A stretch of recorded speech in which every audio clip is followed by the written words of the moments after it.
Hey everybody, welcome back to this episode of the Fertility Confidence Podcast. And in full transparency, this is the second time I'm recording this. And the first one was so good. So hopefully I can make the second one just as good. Hopefully my brain pulls all the things out. But the reality is I recorded this episode on Thursday and there was no sound. And I was so upset. And it happens to me at least once a month. And I triple checked that it was working, and it just decided in that time not to work. But we're here. I'm like crossing my fingers that when I'm done recording this, I've already checked 3 times that it's actually going to work for me. Hopefully we get all of the little bits and pieces included in this recording that I did on Thursday, because no one got to hear that amazing episode, and I will forever be sad about that. But today we're talking about endocrine disrupting chemicals. Specifically, we're going to chat about parabens. Parabens are an EDC that are incredibly abundant in our day-to-day lives. Why? Because they are in our personal care products, our cosmetics, our skincare, our hair care, our cleaning products, fragrances, in some pharmaceuticals. They're used as food preservatives. And though the research in how do endocrine disrupting chemicals impact infertility is still growing, the reality is that it is growing. We're seeing more and more correlations between elevated levels of specific EDCs in the infertility community. And so one of the ones I think we've talked about BPA previously in the podcast. You can go back and check that one out. BPA is plastic. I wanted to touch on parabens because it's something that I think we actually can make a really good dent in changing in our day-to-day lives. So before we get into why we need to care about parabens and then how do we make the adjustments, I just want to put an asterisk to this episode and say, with everything, how I operate Fertility Confidence Method, how we help and support our couples and our clients, is that we do not take an all or nothing approach. And what I really hope that you guys take away from listening to not just this episode, but all of the podcast episodes, but also for everyone that's working with us inside FCM, what we want to teach them is that you don't have to be perfect to get pregnant. And so often we're going into it with that mindset, and valid, right? If it hasn't been working for you, of course your brain is immediately going to that thinking, that thought process of like, oh, well, I wasn't perfect, or what can I do differently, or what did I do wrong? And we're immediately starting to place the blame in ourselves of what did I miss here?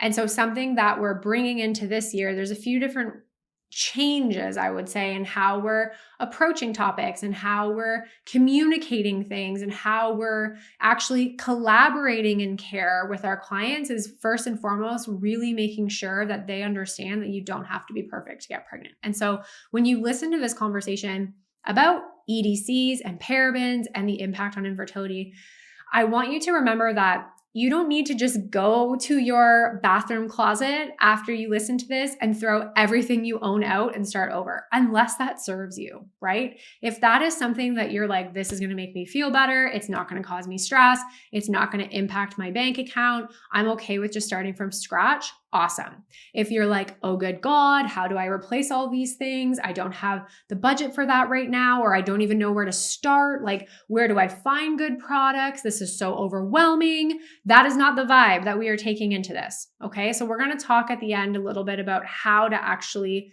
make these changes in a sustainable way for you. And everyone's journey with that is going to be different. I started making changes to my products back in, what year is it now? It's 2024. So let's say like probably 2012, 2013 is when I was starting to say like, maybe these things aren't great for my body. Maybe I can make better choices. And at that point, I was a starving student. I definitely didn't have the budget. And there also wasn't a lot of options. There was not a lot of options a decade ago for makeup that actually looked good, felt good, didn't make my skin break out, and was affordable. It's very different now. The landscape of clean beauty and clean products is rapidly growing. And yes, there's a lot of companies out there that are taking advantage of the industry by making their products look better, by the label being more natural-esque and them using specific buzzwords, but not actually changing the ingredients of their products. But there's a lot of companies out there that are doing a really great job, not only bringing clean products to consumers, but bringing them at a price point that makes sense, where they actually work to do the things you want them to do. And they're also advocating for better options on top of that, which is awesome. So parabens are one I wanted to touch on because there's a couple of really interesting studies. Of course, we do see a lot of this research done in men because it's just easier to do a semen analysis than it is to follow women in IVF, which is really one of our best and only ways to actually see how things are impacting women. So let's start on the male side of things. What they found in the literature is that men who had higher urinary levels of parabens, so they track your exposure via your urine, and men that had higher urinary levels of parabens typically had lower morphology and lower motility of sperm. So already off the bat, we're not happy with that, right? We want morphology to be over 4%. We want motility to be over 65%. If you're lower than those, there's lots of factors in terms of why that might be happening. But here's a really easy environmental piece that we can start making some adjustments to. The other thing they saw with higher levels of parabens was higher levels of DNA fragmentation. And this is a topic, I think we need to do a whole episode on DNA fragmentation. Honestly, I can't really wrap my head around the fact that it doesn't get talked about more, but the time will come. I really do think that. And basically what they're looking at with DNA fragmentation is the actual DNA genetic material and the integrity of that inside of the sperm. So the sperm might swim fast. The sperm might be shaped properly. You might have a lot of sperm, but they might actually be hot garbage on the inside. They might actually have a high level of DNA fragmentation on the inside. So they look good externally, they swim good, but they're never going to fertilize an egg the way that we want it to, and it actually can increase miscarriage risk. So when, again, topic for another time, but we see a lot of women being blamed for the losses, and there's no conversation around how does sperm actually impact this piece. And the reality is that men with higher levels of DNA fragmentation typically have higher levels of miscarriage. So we want to talk about this. Is paraben exposure the only thing that's impacting frag? Absolutely not. Absolutely not. But it's one thing that we can make change for. The other piece they actually see associated with elevated parabens is low testosterone. If testosterone is low, the actual act of making sperm is going to be impacted by that. You're also likely going to feel tired and sluggish and unmotivated. You're going to have a hard time putting muscle on. You might have erectile dysfunction issues or performance issues. Like there's a lot that comes with that, even just outside of making a baby. That is a big deal. It's really going to make you feel better to have good levels of testosterone. If we are going to be supplementing you to try to help build your testosterone levels up, we also need to be removing environmental pieces that are potentially decreasing that. What does all of this essentially really come down to? It looks like the higher level of parabens, and not just parabens, but all the endocrine disrupting chemicals, phthalates and BPA, they're all leading to higher levels of oxidative stress. Higher levels of oxidative stress is going to greatly impact the health of your sperm. It's also fascinating because we actually see this impact cross-generationally, meaning men with high exposure that then father little boys, those little boys have lower sperm parameters. So it's not just about you. It's actually about the health of your children down the line. And this environmental piece is huge. We see in the literature, and I'm sure you guys have seen me talk, if you've listened to any of the other male fertility dominant episodes, you'll know that we are having a decline in male fertility. We've seen it from all the way back to the 1940s. There's been a drastic decline in sperm concentration specifically. Why? It's likely because of our environment. We are being bombarded with EDCs and pesticides and radiation exposure, and we won't know until it is a huge problem. And then they go back and look at it, how big of a problem it actually was. So we need to be having these conversations now. And I find that, and we're going to touch on the female factor in a second, I find that women, when they come into fertility confidence method, they tend to already kind of be in that mindset of like, I've heard or I've read that I should be using different products. Like, can you guide me through that? Absolutely, yes. Let's help you figure that out. But they're not actually asking those same questions for their partners, when it should be both of you that are reducing this exposure. Okay, it should be both of you. So you want to start tracking your BBT, but all of the rules feel maybe just a little bit difficult. Or maybe you've actually already tried your oral BBT tracking and you are constantly forgetting to take your temperature. Your charts are super hard to interpret because your temps are all over the place, and you're feeling like maybe this is actually adding stress into your journey. I felt the exact same way when I started using BBT tracking for my own fertility journey, and I actually remember when my partner and I went backwoods camping and he could not stop laughing because I still packed my little pink thermometer in my backpack, but I was super dedicated, so dedicated that it actually started to impact my sleep. So when I heard about Temp Drop, I was instantly curious, and after over 2 years of using the device personally, I will never pick up an oral BBT thermometer again. Temp Drop is a wearable arm device that continuously tracks your temperature during your sleep and provides you with the most accurate basal body temperature through its advanced sensors and sophisticated algorithms.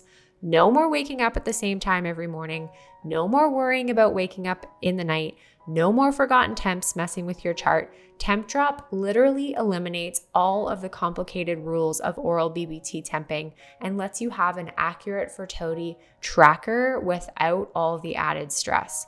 Temp Drop can be used if you're a restless sleeper, a night shift worker, have long or irregular cycles, or maybe you're up nursing or up with your kids and still actually have the peace of mind that the data is being collected. I am obsessed with my Temp Drop and how easy it is to chart my cycle now. So I am super thrilled to offer you guys, my podcast community, a 12% discount on your Temp Drop device using the code KelseyTD, and you can combine this with any current promotion that the company is having. For women, we have a slightly different not outlook, but like we just don't have as much information because again, it's way easier to look at a semen analysis than to do any sort of fertility research in women. So what they found in the female side of things is that women with higher levels of parabens had higher levels of estrogen. So we're seeing that EDC exposure having hormonal impact, likely by binding and activating those receptors and or potentially impacting the detoxification process of estrogen. So letting it kind of like recirculate and sit in the body for longer than it needs to be. The other piece they saw was that women with higher levels of parabens in their urine had lower antral follicle counts. So lower ovarian reserve, which is quite literally the one thing no one wants to hear. Fascinating. Is it partly from a quality perspective? Are we just not having as much follicle recruitment in that time? How is this? What we don't know about this is like, what is the extent of our exposure? How chronic and long-term? How much? Like, this is information we don't really have that makes it more challenging to say like, this amount of exposure is fine, but this amount is bad, not good, right? We don't have that level. We also can't go back in time. And that's why I think it's really important to just remind you again, like, you don't have to be perfect to get pregnant. We cannot go back in time. We cannot use our past to blame what is happening right now, because all we're doing is making it harder on ourselves, if that makes sense. Like, we can't change it. It's looking at it from my perspective. You know, I did not treat my body very well in my early 20s and in my teens at all. Quite frankly, sometimes I look at my children and think, wow, I'm so lucky. I mean, I think that every day. But if I were to analyze the shit that I was putting in my body, on my body, around my body, on top of all of the other inappropriate vices I was utilizing in those years, I'm quite lucky. I got very lucky, in my opinion, because not everyone has that luck.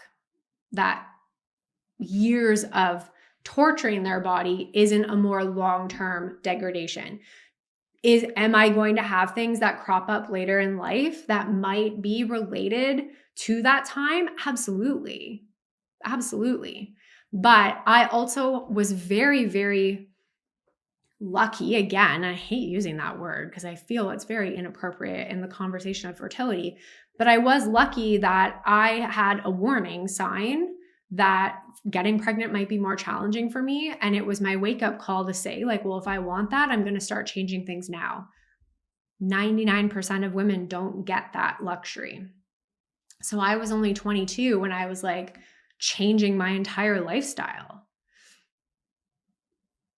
And then we were very fortunate to get pregnant with Cole 6 years later, right? Or 7?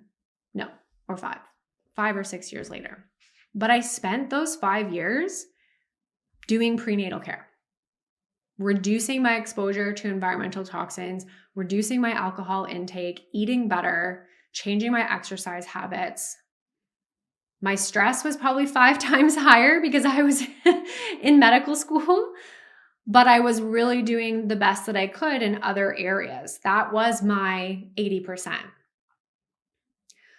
I'm going to circle back. We got a little bit off tangent here, which was not in my Thursday episode, by the way, but maybe someone needed to hear that today. So we'll leave that in. But the other last piece with women that they found in the research is just general poor IVF outcomes. So similar with what we just chatted about with men, higher levels of parabens, higher levels of oxidative stress. If you've listened to any of my egg quality things, you'll know that oxidative stress is the number one negative component from an egg quality perspective. If you haven't listened to our egg quality webinar, I highly recommend it. And you can download that at ttc.kelseyduncan.com/egg quality. That might be wrong, so I'll put it in the show notes for you. Because now I'm second guessing myself on that whole piece. I really should have these written down in front of me because I'm always spewing links to you guys in these episodes. And now you know that I don't have notes or a plan. I quite literally just fly by the seat of my pants. Right now I'm recording. I have a couple of studies up on my screen to look at, but that's about it. I really just go with the flow, which is not a bad thing. So we know from an egg quality piece that oxidative stress plays such a role. So if you're sitting there going, okay, probably the products that I'm using, the stuff that I'm putting on my body, the stuff that's in my house is likely not as clean as it should be. Where do I go from here? The first piece of advice I have for you is that it doesn't have to be all or nothing. And a really interesting older study done in Harvard showed that they took a group of teenage girls that were using conventional, like paraben-filled makeup. I think it was paraben and phthalates they looked at. And what they did was they took all their conventional makeup, everything away for 3 weeks, 21 days. They checked their urine levels before and after those 3 weeks. And after they removed just that exposure, there was like a 45% decrease in their urinary paraben levels. It can be that quick. As long as like your body's doing its job from a detox process, it can be that quick. So we don't have to eliminate everything. Every small thing adds up. So for me, I'll be very honest and say, like, not every single product I use is perfect. There are some things in our lives that either I haven't found a swap that I truly, truly love, or there's one thing in particular, I'll be perfectly honest, I've just been quite too lazy to actually look for. So for me, that's been toothpaste. I have not found, I have to use a sensitive toothpaste. I have not found a good sensitive toothpaste that's clean, that I like. And so I've continued to use my toothpaste. Every other thing in my bathroom, except my eyeliner, every other thing in my bathroom is EDC free. The other one that we just haven't switched because I've been lazy is our laundry, or not our laundry soap, sorry, our dishwasher packs. I'm sure there's good ones out there. It's just like the one thing that I've been like, oh well. So for us as a family, for me and how I approach it is, I know that we're reducing our exposure significantly by making the choices that we've made. And I don't feel the need to be absolutely perfect in that area. So I will go every once in a while and get my nails done. That is something that I like to do. And that small exposure to me isn't enough to make a stink about. It isn't. If I was actively trying to get pregnant, that one-time thing wouldn't be enough for me to be like, it's not going to work for the next 6 months because I got shellac. I had my hair dyed at the beginning of this year. I think it was in January. That's not something I do very often. But for me, it was like I want to try it and see what it looks like. And I never even had the thought of like, oh God, what am I putting on my body? Because 80 to 90% of the other decisions I make are good EDC-free decisions. And the other 20%, we're allowed to color outside of the lines a little bit if that suits you. Everyone's going to have their own risk tolerance level. Some of you are going to feel that you need to just be 100% eliminated, and that's okay, as long as you striving for that isn't causing more stress, because then we're just, we could just open up that can of worms of like, is that actually helping? Some of you are going to feel better more in like the 70-30 area of decreasing exposure. And some of you might start at the 10% level of decreasing exposure and slowly work your way up. And that all of those decisions are valid. So how I like to have our clients approach this is look at what is about to run out. What do you need to replace in the next couple of weeks or the next month or so? And start to do some research around, okay, is this a good product? And what could I replace it with if it's not? The Environmental Working Group has a database that you can actually look up, not just products, but singular ingredients as well, which can be really helpful. But with parabens specifically, typically the word paraben is in the ingredient name. So if you have something that has like such a laundry list of ingredients, it barely fits on the bottle, and there's all these big, long chemically names, chances are it's got parabens and phthalates in it, but it will actually say paraben. And I do believe it'll actually say phthalate as well. But you can also take that product. So let's say you have a moisturizer that you use every day. You can actually search it on Environmental Working Group and see what is the rating. The ratings aren't always a perfect way to look at it either. So I encourage you to actually look at, why are they getting this rating? Is it because there are reproductive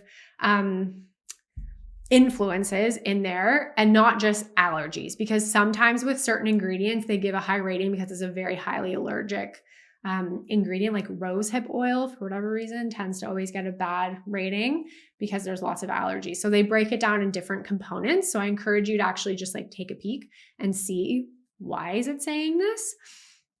And then start to do some research. I think honestly, asking others that are making swaps like this is a great way to get some recommendations, because we've already done a lot of the trial and error for you. This is a very common question that we support our clients with inside Fertility Confidence Method, and not just me in our daily office hours, but in our community as well. I'll always give my 2 cents and then tell our clients, like, pop this into our membership community and crowdsource the bejesus out of this, because I guarantee you there's 20 women that live in your area that can give you 5 different amazing options to try, or give you options not to try, and at least narrow down the search for you a little bit. And you just have to figure out what's going to work for you. For me, I have very, very sensitive acne-prone skin. It was terrifying to try to find new products, but it took some trial and error to figure out like, what does my skin like and what does my skin not like? And obviously that's not fun from a financial perspective, but I always look at it from a long-term piece. Now I have a core set of products that I know are going to work really well for my skin. And the best part is I use so little of them that they actually last me probably 8 months, sometimes all for a whole year, which is great. So that I find, since making these changes, I'm actually spending less money on a lot of the products that I was buying more of that weren't clean. And I always kind of look at it from a big picture standpoint. So look at what you need to replace soon. Look at it on the environmental working group and see where it stands up. Ask around for recommendations and just slowly make the switch one thing at a time, because that is going to help take this overwhelm of like, oh shit, there's a lot of stuff I'm putting on my body that aren't great for me, and just decrease it to, I don't have to be perfect. I'm going to trade this out one thing at a time. And every little change adds up. Every little change is making a positive impact. And that's just how you have to approach it when it comes to such a wide topic like this, especially if it's something that you've never addressed before. You might have to replace everything, but you don't, like I just said, you don't have to replace everything. I still use quote unquote bad toothpaste, but it's like one thing out of 50 things that touch my skin and touch my body. That's like, I'm okay with that, because the other options I've had, they don't taste so good. And I'm okay with that. So you have to find your own personal tolerance of risk. There's lots of research out there. I encourage you to take a peek. And I will put the egg quality workshop link for you down below in the show notes. And I will see you guys in the next episode.